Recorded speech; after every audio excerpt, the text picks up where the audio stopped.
فشل ونجح الاهلي تاريخيا سيواصل تعزيز ارقامه القياسيه. معظم ارقام البطوله مسجله باسم الاهلي، على اكثر فوزا باللقب، على اكثر وصولا للنهائي، على اكثر لاعبا لهذه البطوله، على اكثر تحقيقا للانتصار، على اكثر وصولا الى الدور نصف النهائي، والاكثر دائما.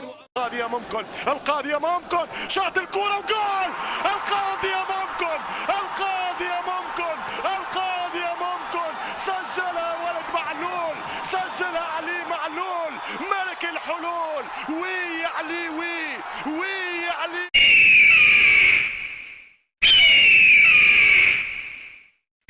بسم الله الرحمن الرحيم. السلام عليكم ورحمة الله وبركاته. متابعين قناة بره الصندوق، ازيكم عاملين ايه؟ معاكم اخوكم ابو يوسف. احنا كنا اتكلمنا في الحلقة بتاعت امبارح عن المهاجم اللي هيجي النادي الاهلي. النهارده بقى رسميا حصل النادي الاهلي بشكل رسمي على توقيع اللاعب الفرنسي انطوني موديست، لاعب بروسيا دورتموند السابق لمدة موسمين. ده اللي احنا اتكلمنا فيه امبارح. النهارده بقى رسمي، مضى لمدة موسمين.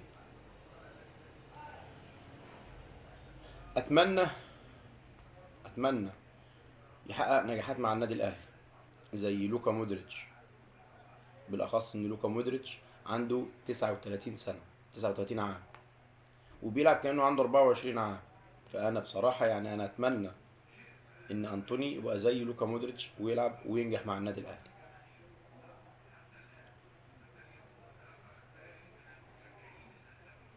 طيب ده كده بقى رسمي خلاص. احنا كده مفيش مهاجم تاني هيجي للنادي الاهلي. ده كده مضى بالفعل لمدة موسمين. عندنا بقى اخبار تامر ابو العينين تولى رئاسة الجهاز الطبي للفريق الاول للنادي الاهلي خلفا للدكتور احمد ابو عبلة. في معلومة بقى شبه مؤكدة ان قريبا جدا هيتم تغيير تامر ابو العينين، مع انه هو لسه ماسك من شهر. طبعا دي من حق الاداره اللي هي شايفاه صح طبعا هتعمله. هي عارفه ان تامر ابو العينين كويس خلاص تمام، مش كويس خلاص هيتغير وهيجي غيره. بس هنا بقى الفكرة أو الكلام أو الاختيار تم على تامر أبو العينين بناء على إيه؟ يعني إيه إحنا نجيب مدير رئيس للجهاز الطبي من شهر وبعد شهر نغيره؟ ده طبعا حق الإدارة، واللي هي هتشوفه مناسب للفريق هتعمله. لجنة التظلمات تؤكد عقوبة لجنة المسابقات. التظلمات أكدت عقوبة لجنة المسابقات على إيه بقى؟ التي تشمل إيقاف حسين الشحات لمدة مباراتين. الأحداث بتاعت مباراة بيراميدز مع حسين الشحات مع اللاعب ده اللي اسمه محمد معرفش إيه الشيبي ده. طبعا هي الإيقاف مستحق لحسين الشحات، وأنا من وجهة نظري كان يقف أكتر من كده، لأن ده مش طبع النادي الأهلي ولا ده أسلوب النادي الأهلي. النادي الأهلي أكبر من كده بكتير. بس في حاجة بقى اللي أنا عايز أتكلم فيها، اللي هو اسمه محمد الشيبي ده بالمناسبة يعني إحنا كفريق النادي الأهلي لو محمد الشيبي هيجي ويشتغل في النادي الأهلي مكان عم حارس اللي بيلم الكور مش هنجيبه، لانه هو مش لاعب. وبعدين الحركه اللي عملها في المباراه عشان يستفز الجمهور ويستفز اللعيبه ويعمل لهم كده ان احنا قد كده او النادي الاهلي قد كده. طب ايه الدليل ان النادي الاهلي قد كده؟ انت خدت بطوله من الاهلي؟ انت عمرك ما قابلت الاهلي في ماتش بطوله وكسبته. ده رقم واحد. رقم اتنين، الموسم اللي انت بتتكلم فيه احنا واخدينك 3 في الدور الاول، كسبانين بيراميدز 3 في الدور الاول، وده ماتش مش مهم، وكان اغلبيه اللعيبه كنا مريحينهم عشان الماتش اللي اهم منك، مش الماتش بتاعك. الماتش بتاعك ده بالنسبه لنا احنا ولا ليه اي لازمه. احنا كنا سايبين اللعيبه عشان الماتش الاهم. الماتش الاهم انت ما تعرفش عن الماتشات المهمه، لانك انت ما لعبتش اصلا في الماتشات المهمه قبل كده. انت اخرك بتلعب في نادي اسمه نادي الطموح. انت اخرك بتلعب في نادي اسمه نادي الطموح. وانت لو ما تعرفش يعني ايه النادي الاهلي، اسال عنك عبد الله السعيد، اسال رمضان صبحي يعني ايه النادي الاهلي، وهم هيقولوا لك يعني ايه النادي الاهلي. النادي الاهلي اللي هو كان الاسيوط سبورت ده زمان، اللي اتعمل اساسا كيدي في النادي الاهلي عشان يوقع النادي الاهلي، من اول تركي آل الشيخ، وجاب لعيبه برضه ما عرفش يعمل حاجه، ولا خد بطوله ولا خد دوري ولا خد كاس ولا خد افريقيا ولا عرف يعمل اي حاجه. بطولات صفر، صفر بطولات. نادي بيراميدز ده صفر بطولات. بعد كده لما اتباع رئيس النادي الجديد مع الاداره بتاعه النادي، مع معظم اللعيبه اللي في النادي اللي هم اساسا عندهم المكسب او البطوله، ان احنا نديك فلوس عشان خاطر تستفز الجمهور بتاع الاهلي او تغلط في لعيبه الاهلي، انما انك تكسب بطوله لا طبعا مش مهم. مش مهم خالص ان انت تكسب بطوله. ليه؟ لان اللي ماسكين النادي مفيش حد عنده انتماء. نادي بيراميدز، هات لي واحد بيشجع نادي بيراميدز. مين نادي بيراميدز اللي طالع ده؟ ده كله فلوس. انتوا كلكم كده عارفين، احنا محمد الشيبي، انت محمد الشيبي، احنا كاهلاوي عارفين ان انت وغيرك وغيرك وغيرك شغالين. انتوا مش بتلعبوا كوره، انتوا موظفين بتلعبوا عشان الفلوس بس. انتوا بتلعبوا عشان خاطر الفلوس وبس. انت دلوقتي انت وغيرك موظفين زي اي موظف بيستنى القبض اخر الشهر بس. الشركه بقى اللي شغال فيها بتبيع ما بتبيعش، بتكسب ما بتكسبش، بتخسر ما بتخسرش، مالكوش فيه. فهو ده اخركم. مكسبكم الوحيد ان انتوا تقلوا من فريق الاهلي، والاهلي بالاخص، مش اي حد تاني. لان الاداره الزملكاويه مع رئيس النادي الزملكاوي عايز يوقع الاهلي. بس بعد ده، بعد اللي انتوا بتعملوه ده كله، والصفقات اللي بتجيبوها، والتحريض اللي بتعملوه، زي التحريض اللي اتعمل قبل كده على امام عاشور، وللاسف معظم الجماهير مشيت. الحوار بتاع امام عاشور ده، امام عاشور كان خلاص هو الراجل موافق ان هو يجي الاهلي. بيراميدز فوض امام عاشور ان هو يروح للنادي بيراميدز. فطبعا امام عاشور رفض، قال لهم انا كلمت الاهلي وانا اديت كلمه للاهلي، والاهلي مستني الوقت المناسب عشان يعلن عن الصفقه. فعملوا ايه بقى نادي بيراميدز؟ في ماتش من ماتشات الاهلي دخلوا جماهير اجاريه قابضه بالفلوس، ناس كده عاديه داخله لابسه تيشيرت الاهلي، وطلعوا هتفوا هتاف ضد اداره الاهلي وضد امام عاشور، وقالوا صالح سليم مش ناسينه، امام عاشور مش عايزينه. الهتاف ده ما كانش من جمهور الاهلي ولا يعرفوا اي حاجه عن الاهلي، دول ناس قابضه عشان تخش تقول الكلمتين دول. وبالفعل عملوا اللي هم عملوه. وبعد كده طلعت اداره بيراميدز اكدت تاني على امام عاشور، الجمهور مش عايزك، جمهور الاهلي مش عايزك، احنا ما زلنا عايزينك معانا. بس طبعا عشان عندنا رئيس نادي بطل واسطوره، اتصل بامام عاشور وقال له مالكش علاقه بهتافات الجمهور، ده جمهور لا يمتد للاهلي بصله، ده مش اهلاوي. وبعدين المقوله الشهيره بتاعت الاهلي ان الاهلي لا يدار من المدرجات، ودي احسن مقوله للنادي الاهلي. فتاريخ بيراميدز اللي هو اصلا ملوش تاريخ، هو جاي من العدم وهيختفي برضه في العدم، لانه هو ملوش تاريخ اساسا. الحرب كلها ان هو ازاي يستفز جمهور الاهلي، ازاي يضايق لعيبه الاهلي، واخرك ان انت تروح تعمل تشتكي وترفع قضيه والكلام ده كله. بس كل ده ولا هيهز شعره في جمهور الاهلي ولا في لعيبه الاهلي ولا في اداره الاهلي. والدليل ان الاهلي قيم ومبادئ، ان سالم حفيظ لما غرم حسين الشحات 300,000 جنيه، الخطيب قال له لا 500,000 عشان احنا ما عندناش لاعب سافل زي باقي الانديه التانيه.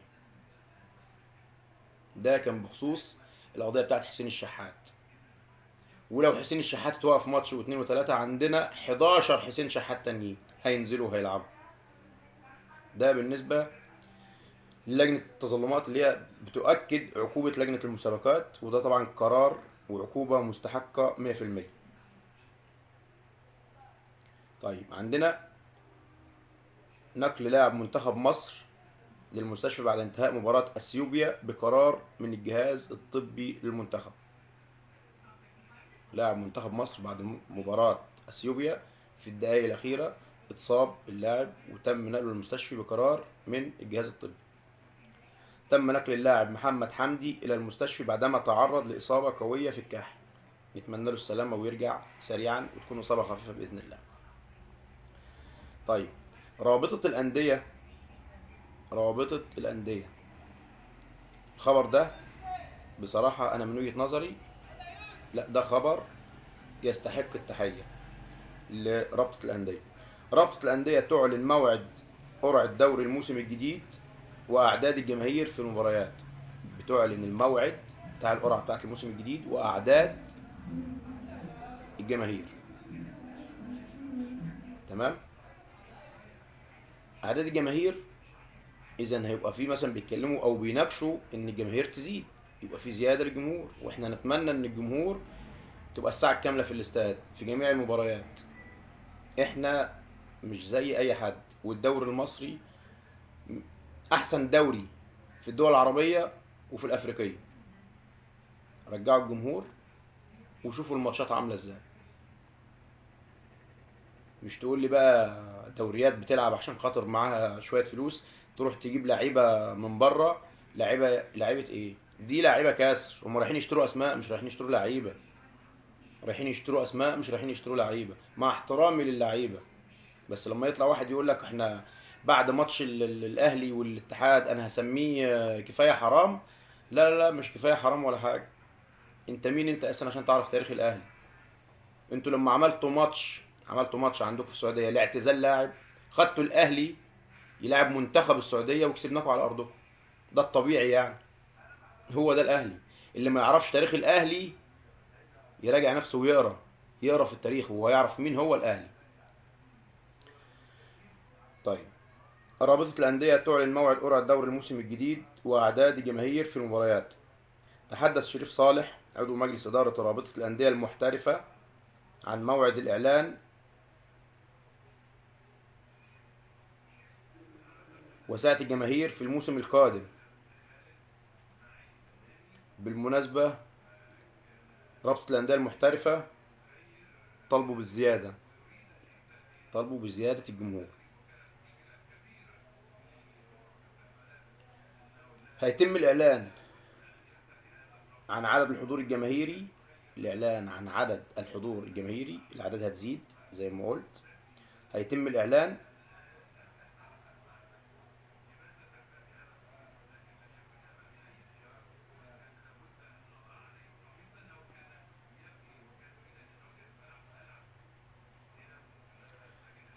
في مراسم سحب قرعة الدوري للموسم القادم. طيب المراسم دي هتبقى يوم الاثنين القادم اللي هو الموافق 11/9 في العاصمة الإدارية الجديدة. أثناء ما بيتعمل القرعة بتاعة الدوري الجديد هيتم الإعلان عن الأعداد المسموح بيها في المدرجات. أتمنى إن الأعداد تكون كبيرة. طبعا الأعداد الجماهير لما تخش مش تخش للأهلي بس، تخش للأهلي، تخش للزمالك، تخش للإسماعيلي، تخش للاتحاد السكندري، تخش لكل الأندية.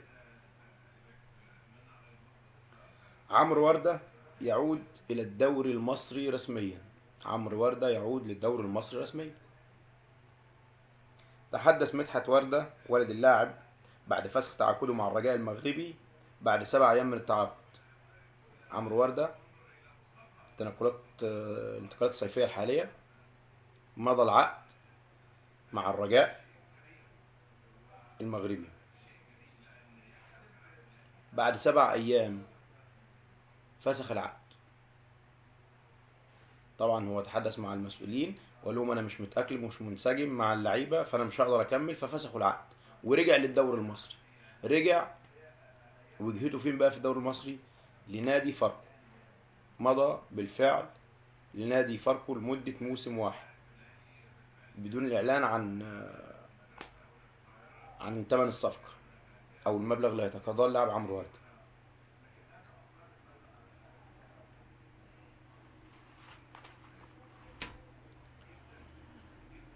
الأهلي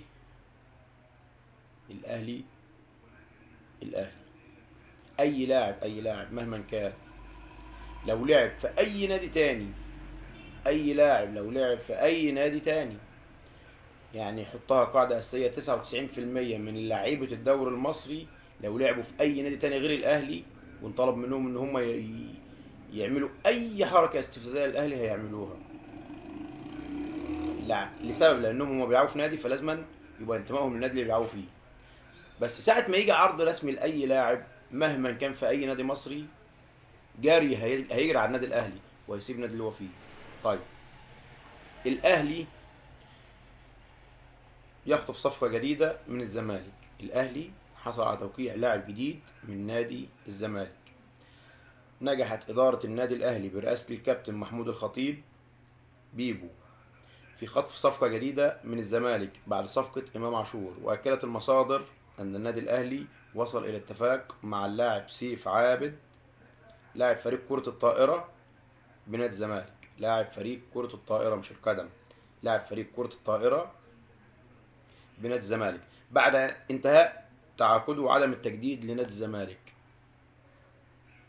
اللاعب سيف عابد بعد ما ينتهي العقد بتاعه، طبعا هو خلاص العقد بتاعه انتهى، بس قبل العقد ما ينتهي جات له مكالمة من النادي الأهلي إن احنا عايزينك في النادي الأهلي. فبالتالي اللاعب رفض إن هو يجدد. نادي الزمالك حاولوا وكثفوا المحاولات ورفعوا في الراتب بتاعه، طبعا اللاعب رفض عشان خاطر عيون النادي الأهلي وراح للنادي الأهلي.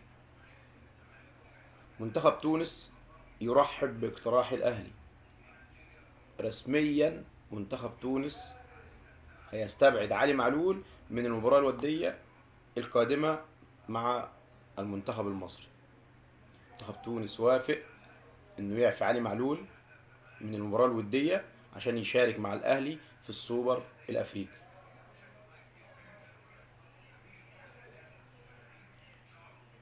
آخر خبر معانا النهاردة، الخطيب يحصل على توقيع نجم بيراميدز لمدة 3 سنوات. الخطيب نجح في توقيع نجم بيراميدز لمدة 3 سنين. حصل النادي الأهلي على توقيع مدافع بيراميدز اللاعب محمد حمدي الظهير الأيسر على الانتقال إلى النادي الأهلي في الصيف القادم بعد انتهاء تعاقده مع بيراميدز. اللاعب محمد حمدي الظهير الأيسر بتاع نادي بيراميدز حصل مكالمات بينه وبين أمير توفيق على إنه يجي الأهلي، واللاعب رحب ووافق، وبالفعل نادي بيراميدز بيكثف المحاولات معه عشان يجدد عقده واللاعب رافض. الصيف القادم إن شاء الله محمد حمدي هيبقى بتيشيرت النادي الأهلي. دي كده كانت نهاية أخبارنا اليوم، وبكده نكون وصلنا لنهاية الحلقة. ويا رب تكون عجبتكم، ويا ريت اللي ما اشتركش يشترك في القناة ويفعل زر الجرس عشان يوصله كل جديد. والسلام عليكم ورحمة الله وبركاته.